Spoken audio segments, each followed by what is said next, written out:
दोस्तों आज मैं इस वीडियो में ये छोटे प्लास्टिक कूलर की वायरिंग करने का बिल्कुल आसान तरीका बताने वाला हूँ।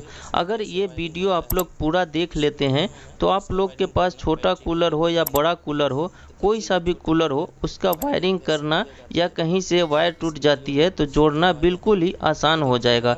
तो देखिए यहाँ पे 3 रोटरी स्विच लगा हुआ है। एक ये स्विंग मोटर की है जो कि हवा को लेफ़्ट राइट करती है। इसके बाद ये जो स्विच है वो मेन मोटर की है जो कि हवा देती है, तो ये उसके लिए स्विच लगा हुआ है। और ये स्विच जो है वो पंप के लिए है जो पानी उठाता है। तो ये 3 रोटरी स्विच इसमें लगा हुआ है। अब इस कूलर को वायरिंग करने के लिए खोलना पड़ेगा, तो इसको खोलना भी पता होना चाहिए। बहुत भाई ऐसे हैं जिनको पता नहीं है कि कैसे खोला जाता है और गलत तरीके से खोलते हैं और वो कहीं से तोड़ लेते हैं, ये टूट जाता है। प्लास्टिक का आइटम है, कहीं से भी टूट सकता है, तो इसको खोलना भी आना चाहिए। तो देखिए ये कैसे खुलेगा वो इस वीडियो में समझेंगे। तो यहाँ पे चलिए इसको कैसे खोलना है वो समझ लेते हैं। तो देखिए यहाँ पे ये जो भाग है वो खुलता है, तो ये 3 स्विच को वायरिंग करने के लिए ये पूरा खोलना पड़ेगा, बाहर करना पड़ेगा। अब देखिए यहाँ पे 2 पेंच लगा हुआ है तो इसको खोलना पड़ेगा। तो इसको पहले मैं खोल लेता हूँ। अब देखिए यहाँ पे मैंने ये दोनों पेंच खोल लिया, लेकिन ये दोनों पेंच खोलने से आप समझेंगे कि ये कवर बाहर आ जाएगा, तो ये नहीं आ सकता है। मैंने भी कोशिश किया, लेकिन मैंने ज़्यादा कोशिश इसलिए नहीं किया कि मुझे पता था कि इसमें कहीं और पेंच है। नए लोग क्या करते हैं कि कोशिश करते करते तोड़ लेते हैं, तो ऐसा नहीं करना चाहिए। अब देखिए इसमें ये साइड कवर को खोलना पड़ेगा। अब इसमें 3 लॉक होता है। साइड कवर खोलने के लिए ये लॉक को हटा लेंगे पेचकस की मदद से। अब ये लॉक को हटाएंगे तो देखिए बिल्कुल आसानी से साइड का कवर हट जाएगा। उसके बाद देखिए मैं बताता हूँ आपको कहाँ पे अंदर के साइड में पेंच है। तो देखिए इसके यहाँ पे अंदर की तरफ देखेंगे तो यहाँ पे देखिए ये यहाँ पे एक पेंच लगा हुआ है। इस पेंच को भी खोल लेंगे। तो इसको खोलने के बाद फिर से दूसरे तरफ भी एक पेंच होगा, तो ये पेंच को खोल लिया। अब देखिए यहाँ पे कूलर की दूसरी साइड में एक पेंच है, इसको भी खोल लेंगे। तो ये दोनों पेंच को जब खोल लेंगे तभी ये ऊपर वाला जो कवर है वो हटेगा। तो इस पेंच को मैंने खोल लिया है। अब देखिए दोनों पेंच को सावधानी से रख लेंगे, गुम ना हो। अब इसको पेचकस की मदद से ऊपर करेंगे क्योंकि इसमें भी लॉक होता है। तो देखिए अब ये लॉक निकल गया है, उसके बाद ये बिल्कुल ऊपर आ गया। अब इसको वायरिंग करने के लिए देखिए जहाँ पे बहुत सारा वायर है। अब ये वायर इतना सारा देख के आप लोग कंफ्यूज हो जाते हैं कि इतना सारा वायर जो है वो कहाँ पे कैसे जुड़ेगी। तो इसको भी मैं आसान कर देता हूँ। ये पूरी वायरिंग जो है उसको मैं कट कर दूँगा। कट करने से फिर से मैं आपको नए वायरिंग करके बताऊँगा। कुछ गलती भी है इसमें, तो देखिए इसमें मैं वायरिंग को सारे वायरिंग को कटर की मदद से कट कर देता हूँ ताकि आप लोग को आसानी से समझ में आए। तो ये सारे वायरिंग को बिल्कुल अलग कर देंगे। तो देखिए ये सारे वायरिंग मैं अलग कर लेता हूँ। वीडियो पसंद आए तो लाइक ज़रूर करिएगा। चैनल को सब्सक्राइब नहीं किए हैं तो चैनल को सब्सक्राइब करके बेल घंटी को ज़रूर दबा लीजिएगा। अब देखिए यहाँ पे मैंने एक बात आपको बताना भूल गया। ये देखिए प्रोडक्शन का काम है। कूलर वाली कंपनी जो है ये लोकल कूलर है। तो देखिए यहाँ पे सिर्फ तार को ऐसे ही इसमें लपेट रखे हुए हैं, इसमें सोल्डिंग नहीं है। देखिए हर वायर को देखेंगे तो ऐसे ही लपेटा हुआ है और बिल्कुल लूज पॉइंट है। लूज पॉइंट से क्या होता है कि ये पॉइंट गर्म होता है और कुछ दिन चलने के बाद ये गर्म होके पिघल जाता है या ख़राब भी हो जाता है। तो ये दिक्कत आता है। कूलर वाले क्या करते हैं, 1 सीज़न की गारंटी देंगे। 1 सीज़न में चला के आप सर्दी आएगा और कूलर को रख दोगे, दूसरे सीज़न में जब चलाना स्टार्ट करोगे ये चलेगा ही नहीं। तो ये दिक्कत होता है इसमें, तो इस दिक्कत को भी सही करेंगे। अब देखिए इस कूलर में लो मीडियम हाई स्पीड का मोटर नहीं लगा हुआ है, तो हम इसमें थोड़ा कनेक्शन चेंज कर रहे हैं। अगर आपके कूलर में लो मीडियम हाई स्पीड का मोटर लगा हुआ है तो आप लोग को ऐसे कनेक्शन नहीं करना है। उसका कनेक्शन कैसे करेंगे वो वीडियो में ऊपर आई बटन में और एंड स्क्रीन में दे दूंगा। उसको देख के उस वीडियो में जैसे बताया गया है उस तरीके से कनेक्शन करना है। तो चलिए इसमें हम क्या चेंज कर रहे हैं वो देख लेते हैं। तो देखिए इस कूलर में इसका कनेक्शन पहले से जो है कि मेन स्विच को ऑफ़ कर देते हैं तो पंप और स्विंग मोटर ऑफ़ नहीं होता है। तो हम इसमें क्या करेंगे कि मेन स्विच ऑफ़ कर दें तो हमारा कूलर बिल्कुल ऑफ़ हो जाए, और मेन स्विच ऑन करें तब हम पंप को ऑन या ऑफ़ करना चाहें तो कर सकें, या स्विंग मोटर को ऑन या ऑफ़ करना चाहें तो कर सकें। तो नए तरीके से हम ऐसे कनेक्शन करेंगे कि मेन मोटर बंद करूं तो ये दोनों मोटर ऑफ़ हो जाए। अब देखिए मैंने सारे वायर को कट कर दिया। इसमें कितनी वायर होनी चाहिए, ज़्यादा वायर देख के आप लोग कंफ्यूज हो जाते हैं। तो इसमें टोटल 3 मोटर है, एक मेन हवा वाली मोटर और एक स्वाइप मोटर और एक पंप। 3 मोटर है, हर मोटर से 2-2 वायर निकलेगी। तो 2-2 वायर 3 मोटर से निकलेगी तो कितनी वायर हो गई, 6 वायर, और 2 वायर मेन लीड की, तो टोटल 8 वायर।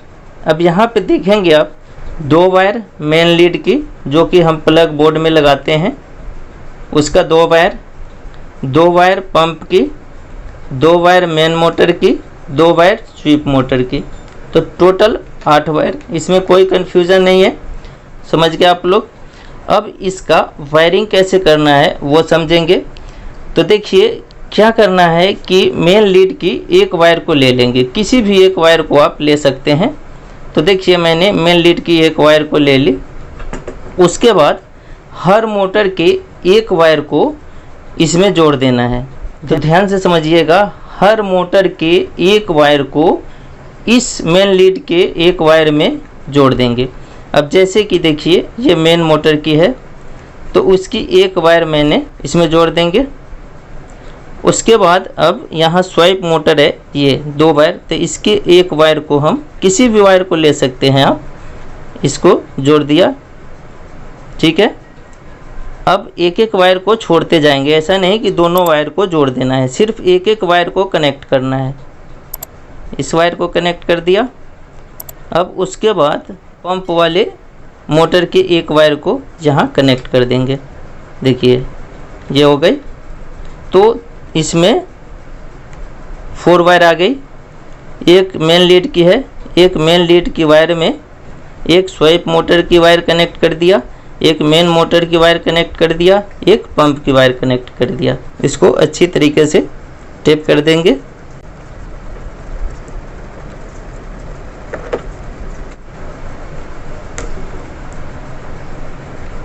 देखिए यहाँ पे मैंने टेप कर दिया। अब हमारा कनेक्शन रह गया ये बाकी 4 वायर और। अब इसका कनेक्शन करेंगे। तो देखिए कैसे करना है, बिल्कुल आसान है, आप लोग ध्यान से देखिएगा। वीडियो स्किप कर देंगे तो बिल्कुल आप लोग समझ नहीं पाएंगे। अगर ये वीडियो आप लोग पूरा देख लेते हैं तो कूलर की वायरिंग करना बिल्कुल आसान हो जाएगा। अब आगे क्या करना है, ये स्विच में कनेक्शन करना है। अब देखिए यहाँ पे रोटरी स्विच जो है वो कैसे काम करता है कि देखिए ये पॉइंट है ऑफ का। तो यहाँ पे देखिए, यहाँ पे लिखा हुआ आप लोग को दिख रहा होगा, आपको दिखाता हूँ। देखिए देखिए यहाँ पे एल लिखा हुआ है, एल लिखा हुआ है यानी कि लाइन यहाँ पे देंगे। उसके बाद देखिए एक बार इसको इधर ऐसे घुमाएंगे तो यहाँ पे 1 नंबर से कनेक्ट होगा।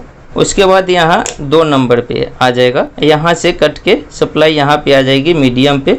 अब फिर एक बार घुमाएंगे तो ये तीसरा नंबर जो है देखिए ये दोनों से कनेक्शन कट जाएगा, सप्लाई यहाँ पे आ जाएगा। उसके बाद फिर एक बार घुमा देंगे स्विच को तो यहाँ पे ऑफ हो जाएगी। तो इस तरीके से कनेक्शन होता है। हम क्या करेंगे कि सब पे चले, तो इसके लिए हमें ये पॉइंट, तीनों पॉइंट को शॉर्ट कर देना होगा।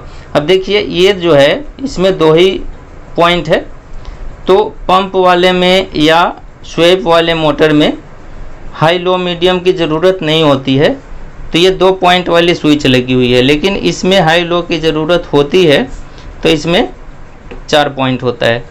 इसको क्या करेंगे कि ये तीनों पॉइंट शॉर्ट कर देंगे। तो आप समझिए कि एक तरह से यही स्विच हो गया कि यहाँ से ऑन करेंगे ये तीनों पे सप्लाई आ जाएगा, तो ऑफ वाले जगह पे ही जाके ऑफ होगी। यानी कि ये 3 बार आपको घुमाना पड़ेगा तब जाके ये ऑफ होगी। एक बार करेंगे तो यहाँ सप्लाई, तो मोटर फुल चलेगी। फिर अगर घुमाएंगे तो यहाँ सप्लाई आई, फिर भी मोटर चलती रहेगी। फिर यहाँ पे किए, फिर भी यहाँ सप्लाई आई तो मोटर आपकी चलती रहेगी। यहाँ पे आएगी तब मोटर ऑफ होगी। तो इस तरीके से ये काम करेगी, ठीक है। तो अब इसका कनेक्शन कर लेते हैं। तो ये तीनों को पहले हम शॉर्ट कर लेंगे। अब देखिए मैंने ये तीनों पॉइंट को शॉर्ट कर दिया। अब ध्यान रखिएगा कि आपके फ़ैन में मेन मोटर जो है उसमें अगर 2 ही वायर रहेगी तब ये शॉर्टिंग करना है। अब देखिए कैसे इसका कनेक्शन करना है। यहाँ पे देखिए एल लिखा हुआ है, ठीक है। यहाँ पे भी देखिए एल लिखा हुआ है। तो यहाँ पे हमें सप्लाई देना है मेन लीड की। तो देखिए कैसे हम सप्लाई देंगे कि ये स्विच ऑफ करेंगे तो ये दोनों मोटर ऑफ हो जाएगी, और ये ऑन करेंगे तब इसको हम चाहे तो ऑफ़ कर दें या इसको चाहे ऑफ़ कर दें। तो इसके लिए क्या करना होगा, देखिए यहाँ पे मैंने पहले इसको तीनों को मिलाया, उसके बाद इसको और इसको यहाँ से मिलाया। अब स्विच का कनेक्शन ओके कर लिया। अब ये 4 वायर जो बची है उसको स्विच पे कनेक्शन कैसे करेंगे वो समझिए। तो सबसे पहले मेन लीड की एक जो बची हुई वायर है उसको यहाँ हम इस पे कनेक्ट कर देंगे। देखिए मेन स्विच की एल वाले पॉइंट पे, देखिए ये कनेक्ट हो गई।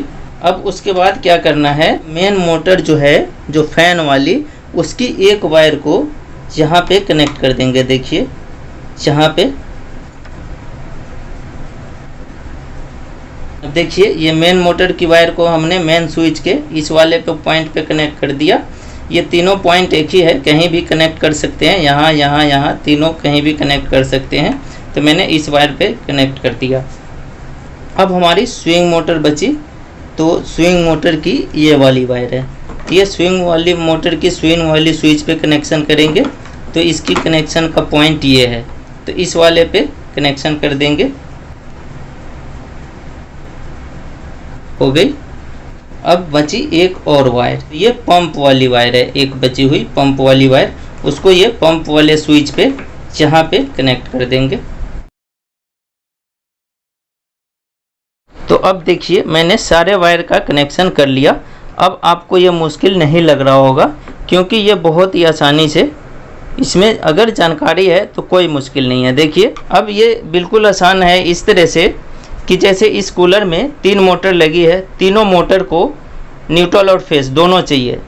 अब देखिए यहाँ पे न्यूट्रल के लिए सारे मोटर के एक एक वायर को यहाँ मेन लीड के एक साथ कनेक्ट कर दिया। अब न्यूट्रल हो गया, ये सब मोटर को न्यूट्रल मिल गया। अब फेस चाहिए, तो फेस हम स्विच के द्वारा देंगे ताकि हम जब ऑफ़ करें तो ऑफ़ हो और ऑन करें तो ऑन हो मोटर। तो यहाँ पे बचे हुए मेन लीड वाले वायर को, फेस को यहाँ दिया। अब यहाँ से हम स्विच, मेन स्विच को जब ऑन करेंगे तो सप्लाई यहाँ पे पहुँचेगी। तीनों हम आपस में शॉर्ट कर दिए तो तीनों पॉइंट पे पहुँच जाएगी। अब यहाँ से सप्लाई इस पॉइंट पे आई तो ये मेन मोटर चल गई। यहाँ से देखिए ये मेन मोटर की वायर है वह येलो वाली, तो यहाँ से मेन मोटर चल गई। उसके बाद यहीं से सप्लाई ये स्वीप मोटर के लिए स्विच पे चली गई और पंप के लिए यहाँ पंप वाले स्विच पे सप्लाई आ गई। उसके बाद पंप का स्विच ऑन करेंगे तो सप्लाई यहाँ से यहाँ पहुँचेगी, पंप चलने लगेगा। स्विंग मोटर चलाना हो तो यहाँ से ऑन करेंगे तो यहाँ से सप्लाई यहाँ पे पहुँचेंगी, स्विंग मोटर चलने लगेगा। अगर इसको ऑफ़ करना है तो इस स्विच से पंप को ऑफ़ करना है, पंप को ऑफ़ कर सकते हैं। स्विंग मोटर को ऑफ़ करना है, स्विंग मोटर को ऑफ़ कर सकते हैं। फ़ैन हमारा चलता रहेगा। जब मेन मोटर हम ऑफ़ कर देंगे तो तीनों ऑफ़। अगर मेन मोटर हम ऑफ़ कर देते हैं तो इसका कोई ज़रूरत ही नहीं कि ये चले। तो इस तरीके से मेन स्विच का काम ये करेगी कि इसको अगर ऑफ़ करेंगे तो तीनों मोटर हमारी ऑफ़।